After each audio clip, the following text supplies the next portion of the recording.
La religión islámica está basada en el Corán. El Corán es también conocido como el libro sagrado del Islam. Para los musulmanes contiene la palabra de Dios que fue revelada a Mahoma, quien se considera quien recibió estas revelaciones por medio del el arcángel Gabriel. Durante la vida del profeta Mahoma, las revelaciones eran transmitidas orientalmente o escritas en hojas de palmeras o trozos de cuerno de huesos. A la muerte del profeta, sus seguidores comenzaron a reunir estas revelaciones que durante el tiempo que vivió escribió.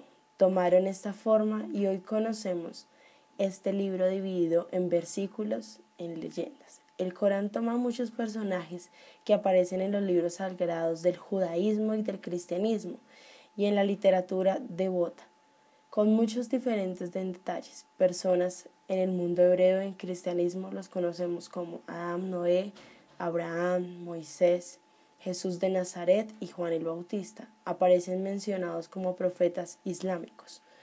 Los musulmanes dicen que el Corán es una palabra eterna, dada por Alá. Por ello, su transmisión deberá realizarse sin el menor cambio de la lengua original, del árabe clásico, lengua en la que se considera sagrada a todos los efectos del Corán. Asimismo, ha sido traducido a muchos idiomas, principalmente pensando en aquellos creyentes que cuyas lenguas no son árabes puedan entender la palabra. Aún así, en la liturgia se utiliza exclusivamente el árabe, ya que la traducción únicamente tiene valor didáctico como glosa instrumento para ayudar y extender el texto original. De hecho, una traducción en el Corán ni siquiera se considera Corán auténtico, sino una interpretación del mismo. Las mujeres en el Islam. Las complejas relaciones de la mujer en el Islam fueron encontradas definidas en contextos islámicos, en la historia. En el Corán establece que los hombres y las mujeres son iguales, pero también los hombres son protectores y proveedores de las mujeres, porque Alá ha hecho que uno de ellos supere al otro, y porque gasta de sus bienes. Por lo tanto, las mujeres correctas son devotamente obedientes y recogidas en su ausencia de su esposo, porque es lo que Alá exige. Aunque el Corán se exprese en esos términos, la superioridad de los hombres es interpretada en términos de fortaleza del contexto. Los hombres mantienen a las mujeres. Este vínculo se refiere a las relaciones entre esposo y esposa, y no en el contexto general de la sociedad. La jurisprudencia islámica habla de la complementación. Las diferencias se dan entre los roles de las mujeres y los hombres, derechos y sus obligaciones. Sin embargo, ni el Corán ni el Hadith menciona que las mujeres deban ser amas de casa. En la mayoría de los países musulmanes, las mujeres poseen un universo conjunto de derechos en cuanto al casamiento, al divorcio, los derechos civiles, los códigos de vestimenta que ellas deben usar y la educación, los estudios y otros análisis diferentes de esta conducta correcta y la interpretación de sus hábitos religiosos y sumisos. La vestimenta original de estas mujeres islámicas tiene que ver con la adecuación que le haga cada esposo a su esposa. Existen 4 principales, es el nihat, la burka, el shabor y el habit, los cuales siempre cubren desde la coronilla hasta la planta de sus pies y tienen variaciones en el rostro. Algunos dejan ver todo su rostro, algunos solo los ojos y algunos tapan completamente su cara. Esto se debe a que ellas solamente corresponden a su esposo y es el único que puede verlas completamente. También está basado en la religión que profesan ellas y sería impuro y es castigable en su nación si dejan ver o si provocan, porque es pecado hacia Alá.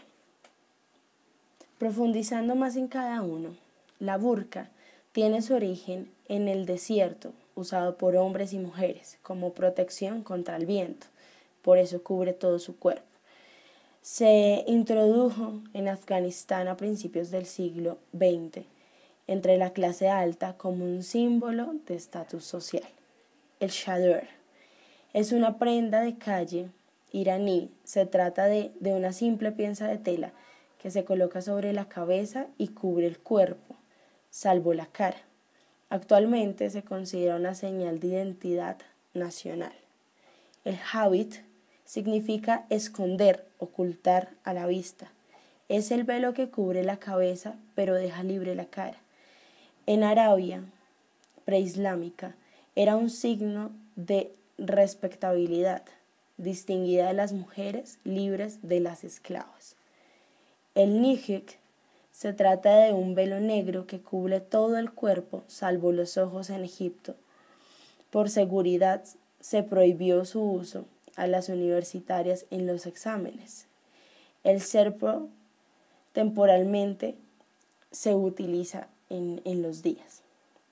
El shaila es un velo largo y rectangular, una bufanda en un estado muy grueso que cubre toda la cabeza, se pliegan los hombros y la cara queda totalmente al descubierto. El rol de la mujer, según el Corán, presenta dos divisiones. Ambas enfatizan la igualdad de las mujeres y los hombres ante Dios. En cuanto a sus deberes religiosos, incluyendo creer en Dios, en su mensajero, rezar, ayunar, dar la limosna. También está que están bajo el cuidado de los hombres. Los hombres son responsables desde el punto de vista financiero de sus esposas. En cierto párrafo del Corán indica que los hombres son proveedores y protectores de las mujeres, porque Alá ha hecho que ellos sean superiores al otro y porque gastan de su propiedad. El Corán explica que los hombres y las mujeres son iguales en la creación y en la vida eterna posterior, pero no identifica. Las mujeres han sido creadas una sola alma. Una persona no se antepone a otra, una persona no es superior a otra, una persona no es derivada del otro. Una mujer no ha sido creada para servir los propósitos de un hombre, sino que ambos han sido creados por beneficio mutuo el uno al otro. Esta cita está en Corán 30:21. El matrimonio y la sexualidad. A diferencia en el mundo occidental, en el cual el divorcio era realmente inusual hasta tiempos modernos y contrastado con varias del divorcio, era realmente común en ciertos estados a finales del mundo musulmán.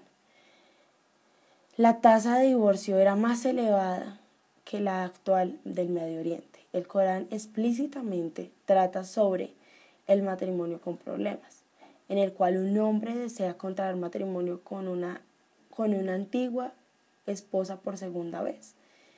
El respeto establece que este segundo matrimonio sea legal para un antiguo esposo. La ex esposa debe haber estado casada durante el lapso intermedio con un segundo hombre desde el renunciar al matrimonio previo. La intención de este párrafo del Corán era terminar con los abusos de derecho que renuncian al matrimonio.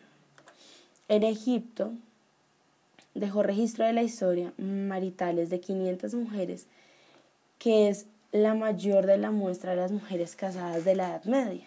Entre sus conclusiones cita que el tercio de las mujeres se casan más de una vez. Muchas están casadas 2, 3 veces y hasta más. Casi tras de 10 matrimonios durante el siglo XXV terminaban en divorcio. Y a comienzos del siglo XX se duplicó el divorcio. Llegó casi hasta el 75%. ¿Quiénes pueden contraer el matrimonio? Las costumbres en cuanto al matrimonio varían entre los diversos países musulmanes. Las costumbres culturales a veces son implícitas bajo el contexto del Islam. Sin embargo, las jurisprudencias islámicas permiten una poligamia limitada. Tradicionalmente, los juristas islámicos han sostenido que las mujeres solo pueden contraer matrimonio con hombres musulmanes. La evidencia de este sentido está en el versículo 6, en el 10, que se trata sobre las mujeres musulmanas que no son devotas a causa de los hombres no creyentes, o sea, no musulmanes. Versículo 2, 221, que trata sobre las mujeres musulmanas que no son devotas por causa de hombres que no son de su misma religión. El comportamiento en el matrimonio, en el Corán se considera que el amor entre los hombres y las mujeres en un siglo de Dios, los esposos deben ser buenos con sus esposas y las esposas deben ser buenas con sus esposos. Dicho esto, es de notar que el Corán permite que los hombres golpeen a sus esposas si sospechan de lealtad. De estas, aunque mencionan que por lo menos en algunas traducciones se les debe castigar de manera liviana. En la cita del Corán es el 4:34. Se ha debatido qué significa un castigo liviano, extendiendo diversas posturas en cuanto a lo escrito a las restricciones que impidan el término liviano. Tienen que estipularlo: los hombres poseen el derecho de utilizar el cuerpo de sus mujeres como una posesión, utilizándolo como y cuando el hombre lo posee, y donde el consentimiento de la mujer no está sujeto a discusión. El Corán también alienta la discusión y el acuerdo mutuo en las decisiones familiares, aunque la decisión del hombre es la definitiva. Cita en el Corán en 2:223. La sexualidad. Hay quienes sostienen que el Islam asocia el placer sexual con el matrimonio. Por ejemplo, en la poligamia se dio que los derechos islámicos por las mujeres dominadas eran por sus esposos y sus cuerpos les pertenecen. También las mujeres casadas están prohibidas, a menos de que sean esclavas vuestras. Mandato de Alá. Eso también permite que las mujeres tengan la intención de casarse para cumplir con esta misma sexualidad. Se valora en gran medida que la castidad femenina no se debe ser confundida con el cabilato para proteger a las mujeres de acusaciones de comportamiento no casto. La Escritura establece castigos severos para aquellos que realicen las acusaciones falsas sobre la castidad de una mujer. Sin embargo, en algunas sociedades rara vez se cuestiona acusación de la mujer para en oportunidad de defenderse de manera propia y justa. En forma errónea, la mutilación genital femenina es a veces asociada con el Islam, efecto a que es principalmente en partes de África y de Oriente Medio, de Asia, donde ciertas zonas se adquirió este castigo religioso. Un estudio realizado demuestra que la justificación para este castigo de la mutilación genital femenina no es un hábito distinto, sino es castigada según la religión y siguiendo parámetros de la religión. Esta fue una pequeña vista a la religión del Islam y el papel de la mujer en esta sociedad. Nos veremos en una próxima.